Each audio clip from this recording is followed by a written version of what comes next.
Hey folks, it's Ben from eXplorminate again, and welcome to episode 5 of this Shadow Empires Let's Play. Now, a couple of people in the comments section very kindly pointed out an error that I made in the last episode. I've actually built an agri-dome here instead of a mine. Now, this is quite easy to rectify. Fortunately, I didn't actually roll the turn on, so this is a mistake that is easy to fix. So what we do, we just click on here on the actual agri-dome in this place called Gandry. Where are we? There we go, this one here, and then we just click on cancel construction. Simples. And let's just change that again to the metal mining facility, which is what we want. Now also, the other piece of advice I was given, which is a good piece of advice, is that we could, early on, I probably should have built this recycling facility here. The recycling facility, it takes machinery, and it also takes workers and some metal, and it actually takes metal, this one, rather than the mine, which doesn't take metal. However, it will give us a more variety of things. It will give us a little bit of fuel. It will give us a little bit of exotic metals, or the rare metals, and it will also give us some standard metals as well. Now, I think the way this works is it will be depleted at some point. I mean, you can see here with the in this metals tile, or the tile where the metals is, there's also an indicator that gives you what level the metal is, so the ease of mining this metals resource and the amount of the reserves of metals left in the hex. I'm not actually sure. I did read this in the manual before, but I've honestly forgotten how the mining ease thing works. But it's obviously some kind of modifier where some is easier to get out of the ground than others. So with that in mind, let's build that metal mining facility. Once we've got this up and running, I will indeed then build this recycling center, but I want the metals first. Actually, it will actually give us more metals. So if we just look here, it produces 250 a turn instead of 40. So it's a significant increase. Let's just bring our units back. Now we've got enough recon on Jura's main city that we can actually see what they've got. So they've got 4 units. We've got 2 that are regiment sized and 2 that are battalion kind of sized. They're just raider militia. Now this one has got 3,000 raider militias. They're not that strong. I did notice that they don't seem to suffer the same soft attack penalty that the attack penalty that other infantry do. I'm not sure why that is. It's just interesting. But this other one here also has bikers, some irregular trucks. They're a mechanized infantry basically, and they've got tanks too. So they're going to be a little bit tougher for us to get through. Okay, so now we've rectified that particular mistake. We need to roll the turn on. So I've been looking forward to getting back on this one. I've said this several times, but I really like this game. I just think it's really good fun, and I foresee the potential for it to be very, very replayable, which is clearly what the developer Vic has had in mind. In fact, he says that in the manual. At the start of the manual, there's a little section about the design philosophy of the game, and it's clearly been designed with excellent replayability in mind. And you know, there's enough depth in the game for you to be able to explore with all sorts of different tactics. Okay, so we've got some stratagems. One of these is a diplomatic one for proposing peace. I think this will be with a minor faction, and a sense spy, so that's an espionage thing. So the way these are generated, these early diplomatic and espionage stratagem cards are generated by your Supreme Council. So they're more expensive for the Supreme Council to create them than it is for the specific organizations that create them. And as we open up those new organizations, we'll see that. Okay, so let's start moving these guys up. Just check our logistics system. So yeah, so these guys are now this book. We're out of supply here. Look, we've been cut off. So what we want to do Well, yeah, what they've done is they've actually moved some of their units out to cut our supply off here, which was smart of them. So I'm going to bring this militia unit back round. Just have a think about this before I start moving things too much. I need to get this area. This is really important for me to take this area. So there we go. Let's try and get rid of as much of this no man's land as possible, because the enemy will use it to. I mean, I don't think that these guys have got much hope now of being able to stop me. Although they have got quite a strong. This is quite a strong little force. These tanks will make a big difference. Let me just see. I haven't got that much recon in this area. What are these tanks like for reconnaissance? They can be surprisingly good. Yeah, they're recon 6. I mean, if we look at the crossbillies, they are 5. So they've actually got better. These tanks have got sensors of some kind on them. I think that's how that works. So we want these recon buggies. I'm going to put them here. You do now. What happens is you get an encirclement bonus when you attack. If you're attacking from, I think it's 3 or more directions at once, you get an encircle. There's an encirclement bonus. And actually, I did notice that one of the what are they called? Yes, these. Excuse me, words are failing me today. There's one that gives you one of these here gives you a bonus to encirclement. I can't remember which one it is now, but this is just I'm showing you this because it's just an example. Where are we? Might be one of these. Cultural adjustment, siege, militarized politics. Oh, it's this one. It's in fist, and once you get to militarized politics, so you need 70 points in fist, and then you need to be able to unlock it with the dice roll. But it unlocks a stratagem called defeat in detail. So it doubles the concentric attack bonus. So what that means is, you know, when you're encircling people, you get double the bonus that you would normally would. So that's a pretty big bonus. That seems like a strange thing to show you, but I just thought it would be interesting just so you can see just kind of some of the things that the regime feats can add for you. You know, some of the bonuses that it gives you can be quite significant. Okay. We've got a hard border now with this territory here. I've really probably wanted to push this a little bit further back, but that's okay. Yeah, this guy's got plenty of supply, so let's just try and push this further back. I think we can trust these guys. What are they called? This is Lozeraria. So let's just find those guys in regimes. Lozeraria overview. Yeah, we're at peace at the moment. They are a raider culture. And that's likely to mean that they're going to be a little bit more feisty than some of the other cultures that you can come across. For example, the farmers are one. So let's just I just want to push some of this back. Okay.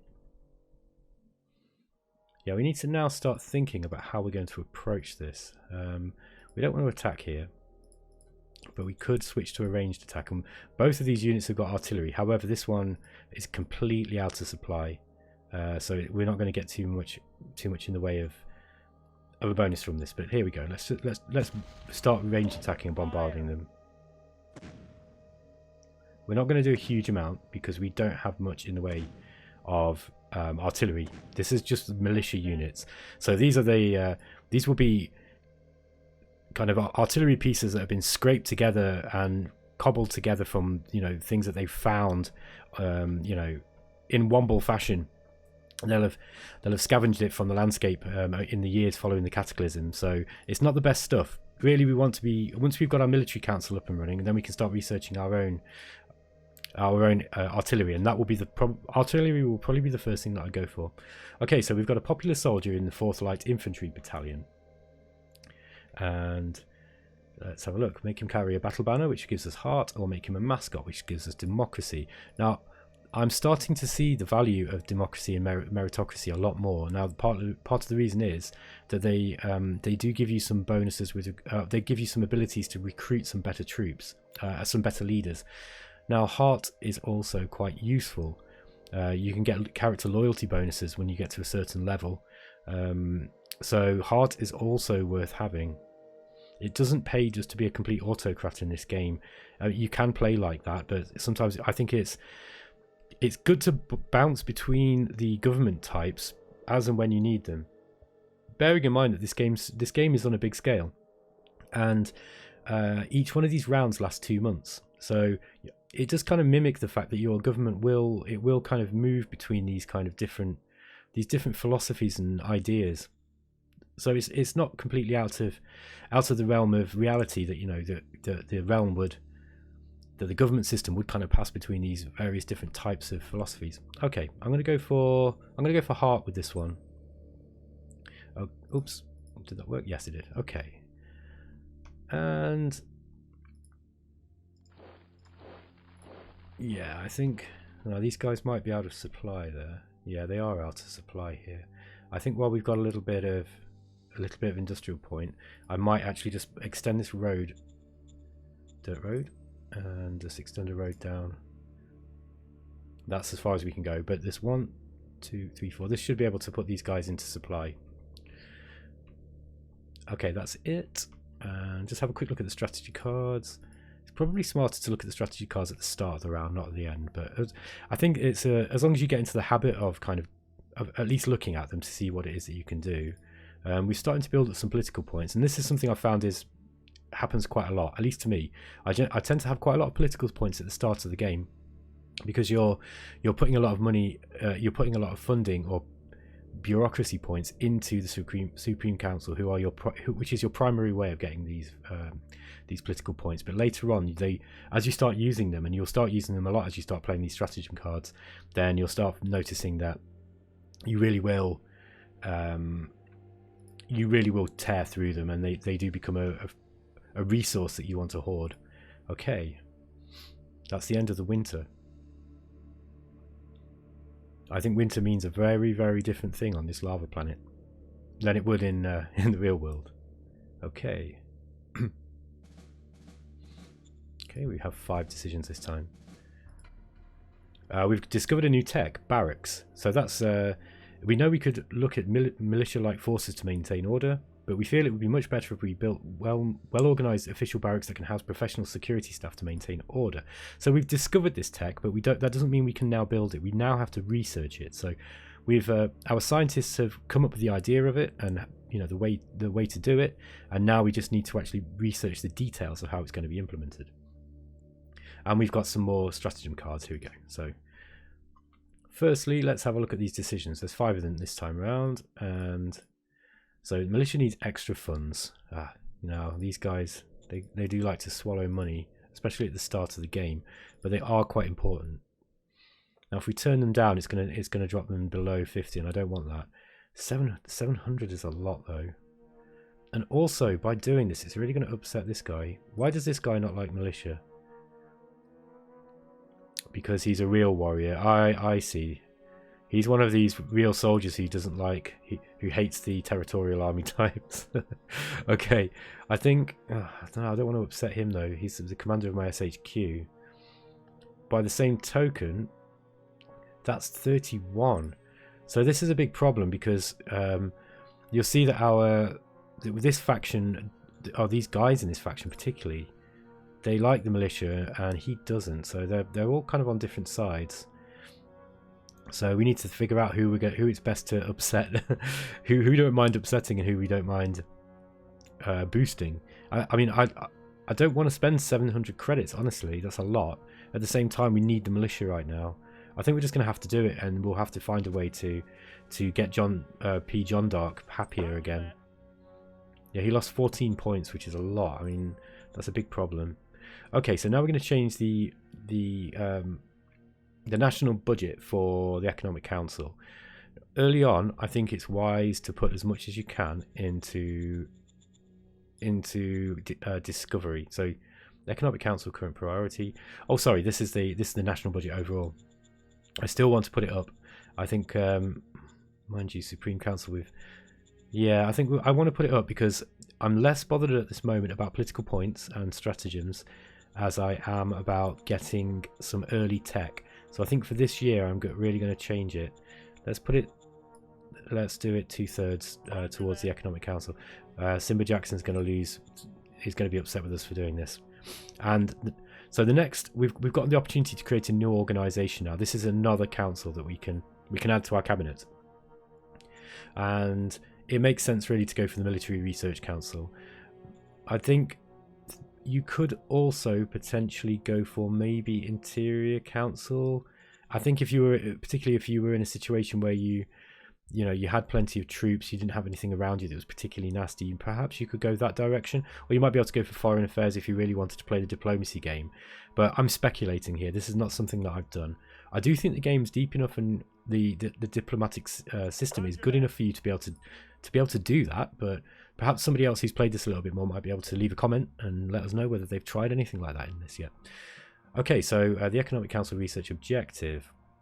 Do we carry on with sealed roads, or do we research the barracks? Let's carry on with the sealed roads, because we're halfway down that one now. And military advisors requested. So Lozeraria is wanting. They're going to offer to pay us 480 credits if we send them some military enforcers or military advisors. Yeah, I'm going to do that. I think I'm going to do that. It's going to give us some autocracy points, which is good. And it increases our relationship with Lozeraria as well. So the happier they are with us, and the more we kind of do things that they like, the less likely they are they're going to invade us. Okay, let's carry on. I'm going to kind of try and move these guys up whilst at the same time expanding my borders if I can. Because I really should have started clearing this earlier, I think. Mind you, this 20 strong militia might be quite handy. Yeah, I'm going to move those guys that way. And let's just move these up as a group. I will need to do something about supply. This is not enough supply. Now, somebody in the comments, they recommended that I nationalized this private transport hub. Now, I wasn't aware that that would actually increase increase the amount of transport that you would get. Apparently, it does. Although I did see somebody playing and they got a bug. And the bug made it so that they didn't start with a transport hub and they got none. So I'm not sure about that. Also, I think I'd honestly rather build my own, because there's one reason for this, and that is happiness. Now, happiness is important with your capital. The population happiness at the moment is only 73. That's high, but it wants to be as high as possible. The higher our loyalty in the city, the less likely bad things will start to happen. And if your population start kicking off in some way, it can cause a real spiral, particularly if you've got a low relationship with the city governor. So I mean, let's just have a look who it is that we've got there. Let's go to our personnel overview, and where are we? The governor of Richton Snow. So it's Guy Neon Void. Yeah, he's 71. He's not too bad. And this guy's Cap 5. Okay, this is another piece of advice I have. It was to move this guy into the Economic Council. That is a good idea. The only thing is he's not particularly good at science, and he's quite good at administration and investigation. This guy is going to be much better equipped to deal with problems as they come up in our council, in our home, and he's high on diplomacy as well. So this will have whilst I think that was good advice with regards to being able to bang out the economic research as quickly as possible. He's not actually he will be good at he's going to be better than the person we've got there, simply because he's got a high intelligence and a high technical rating. But I think just for the time being, I'm going to leave him in this city here and try and get it growing quick, because we're not actually growing pops that fast, and we want to get the civilian economy up and running quite quickly. Okay, let's carry on. Okay, so this truck's now into supply. I do want to sort this logistics situation out first. So we've got the supply base. Was that built this turn? No. We're still not getting enough supply. So I think a truck station is going to be important now. It would be wise perhaps to build a truck station. Now, where can we build it? And have we got enough resources to build it? The truck station, basically, let's just have a look. It's in logistics, and the truck station generates I can't remember what these points are called here, just bear with me. Truck points. So it generates these truck points, so it allows you to have more logistics. Essentially, that's literally what it does. Whereas the supply base just extends the range of the logistic points that you've got, the truck base actually generates these points. So what we could do, and I'm expecting once we've taken it, we will take this and this will become a new zone, so it would be smart for us to have a truck base somewhere in between the two. Now I'm not actually sure of this, but it probably would be wise for us to put it somewhere between the two so I can kind of share it. The alternative is that we put it around somewhere in this area here. Yeah, because that might be smart, because we have also got these expeditions going on in these directions that we could do with supplying as well. But I do think it's going to be a good idea to get some trucks. We could also do some more recon buggies, because recon buggies also, they act as an early tank unit, and these guys, I don't think they've got anything that they can really counter. I don't think they have any RPGs. They do have some tanks though, and what kind of guns have they got? I'm not really sure. It's kind of hard to tell. Those might actually be howitzers they've got, or some kind of whatever it is that the irregular tanks use. Yeah, still only 2.61% chance. However, we can bombard them again, so let's just do that. Every time we bombard them, we're gonna reduce their entrenchment, and that is one of the major factors that's getting in the way of us being able to roll through there with our infantry. We just go to the textural thing. So you'll see that they've got a readiness score. I'm not sure exactly how readiness is counted in this one, but readiness is a general. It literally tells you if they are prepared enough for a battle. So the lower their readiness, I guess it mimics whether their formations are correct, whether it's to do with the amount of ammo supply that they've got. Whether they've been disorganized, taken a lot of casualties, that kind of thing. And so yeah, we didn't actually do a huge amount of damage to their readiness. We did.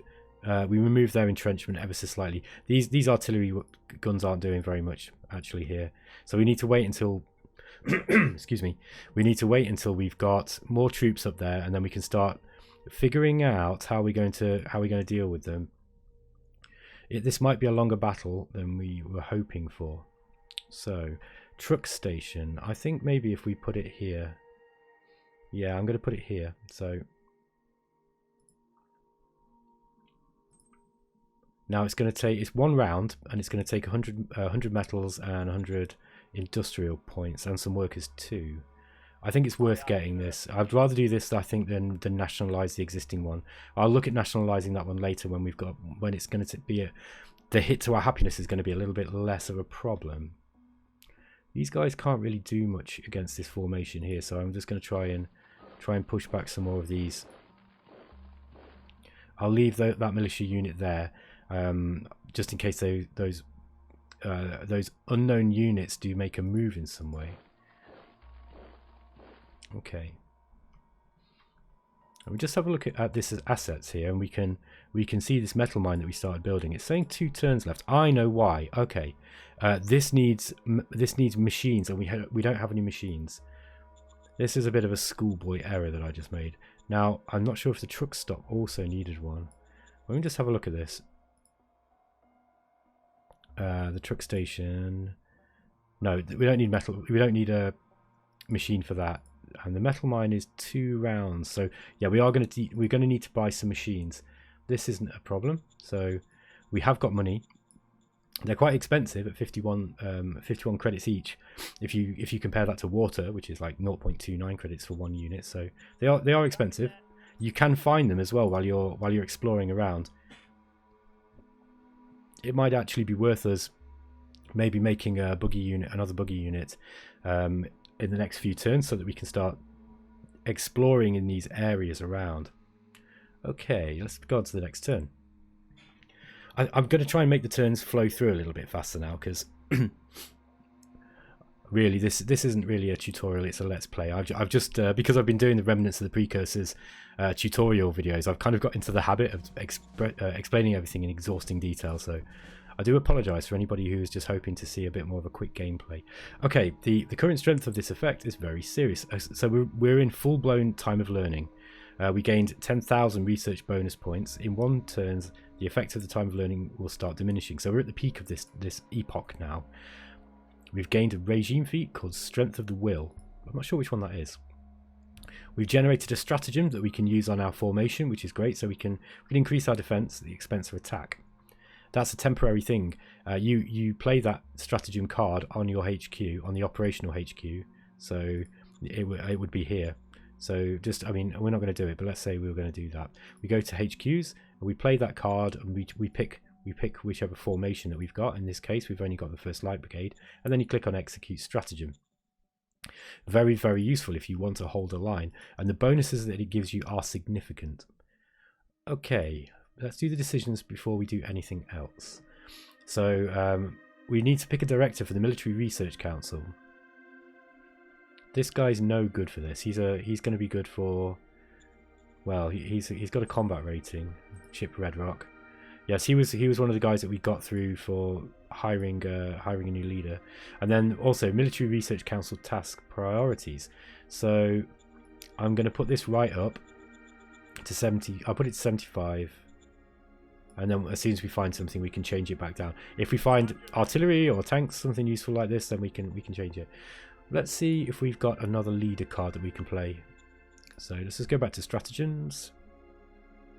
Where are we looking? In nation. Okay, recruit a mercenary, probably at least moderately skilled in the art of war. This is expensive, and it can be very, very good if you want a decent leader of some kind. Sometimes they've got other skills as well. Kind of might be worth doing this. Yeah, let's get him anyway, and then let's see. There's a chance that he might be okay. No, he's not. Cleo Watervoid. That looks more like a man than a woman. Okay, Cleo Watervoid. Actually, quite good. Quite high charisma, and she's got high command skills and some operational command skills, and she's got infantry and tactics, defensive tactics. She might be quite useful to put in our operational HQ on our. Let's have a look. On this 1st formation, the 1st Light Brigade. Although Lyra Ironsight is also pretty effective. In fact, I think she might be better. Either way, let's get. We'll put Chip Red Rock in here. It's better, even if this person's completely unsuitable.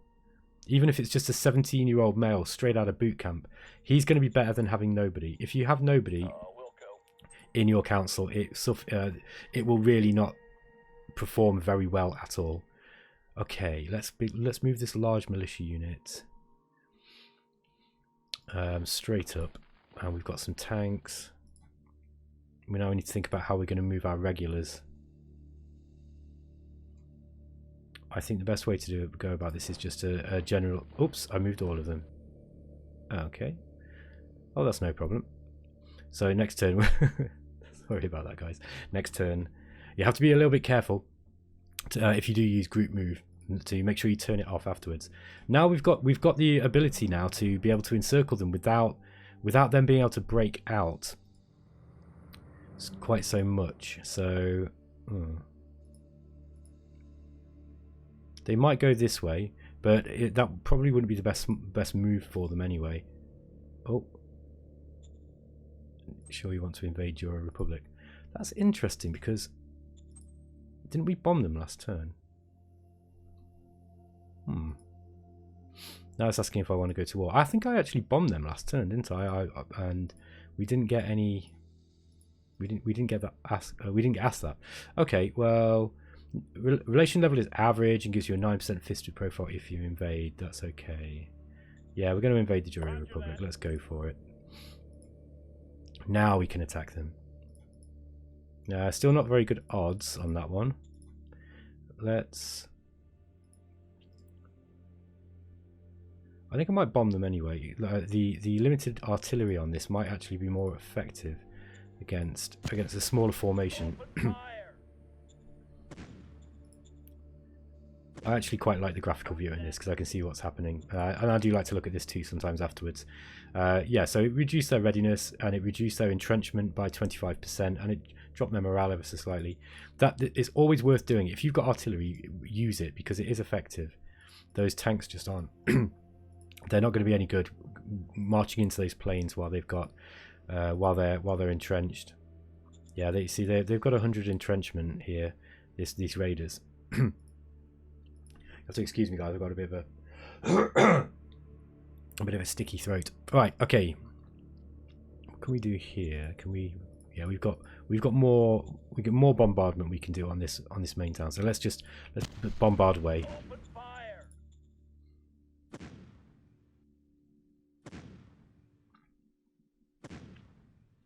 Yeah, we're not really hitting much. Oh, we did get a few hits. Okay, so we managed to get one of them to retreat. We didn't do a huge amount of damage, but we are taking down their entrenchment every single time we do that. Like you'll notice that some of these units, their entrenchment is quite low now. That's this one here. And the lower their entrenchment, the better. Once we've got their entrenchment down and we've got a nice encirclement on them, then we can move in. Notice how this turn we've got much more supply. That's because the truck station is finished, and I think this turn it's not going to be pushing out any more supply. I think next turn is when we're going to be getting the truck points from this. There's one way we can check. We can look at the initial points here. So yeah, if you see, we're still only getting the 400 points from Richter Snow's transport hub, the privately owned transport hub. So next turn we'll be getting this extra supply from this truck station. Okay, let's just carry on pushing this back. It's always good to explore. What we want to do is we want to explore and take these. If I haven't already taken them, and I've forgotten whether I had or not, but it's always good to take these ruins.